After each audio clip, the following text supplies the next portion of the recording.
salaamaaleykum wa rahmatullah ñu ngi leen di dalal ci sama question. asalaamualeykum wa rahmatullah. sama question tey maa ngi lay laaj yow mi di déglu ak di seetaan fan nga toll wala noomel ak ñaan yi nga xam ne Yonent bi sallallahu alayhi wa sallam jàngale na ko moo xam ñaan bu mu mën a doon nag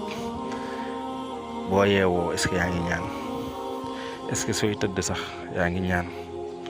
waaye yow booy dugg toilette dugg wana est-ce que yaa ngi ñaan jiital sa tànk càmmoñ dugg ci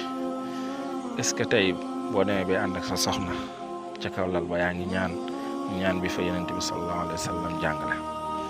est-ce que sax yow mbir yi ngay dox soxla yi ngay dox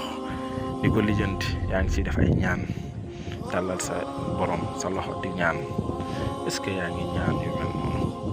est-ce que soo xëyee chaque jour di nga def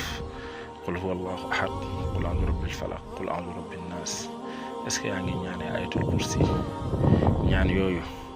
ak yeneen booy tëdd ak booy dugg wana booy génn sa buntu kër sax est-ce que yaa ngi ñaan boo di génnee bay duggaat sa buntu kër encore est-ce que yaa ngi ñaan est-ce que boo xëyee bay dugg oto yaa ngi ñaan circonstance boo toog rek am na ñaan bu fa Yonent bi sallallahu alayhi wa sallam jàngale est-ce que yaa ngi koy respecté kon ñaan lu am solo la nañuy ñaan nañuy def azkar yi comme l'islam dafa am lu mu tere il faut mu am lu mu joxe l'islam dafa tere ay takk nombaat ay takk téere ay takk ay wëñ ak yu mel noonu yëpp wala di gëm ay xarfu fuufa di gëm ay sëriñ tariyaax islam comme dafa tere yooyu bàyyiwuñu noonu kese mais daf ñoo jox ay muslaay booy dugg wana na nga ñaan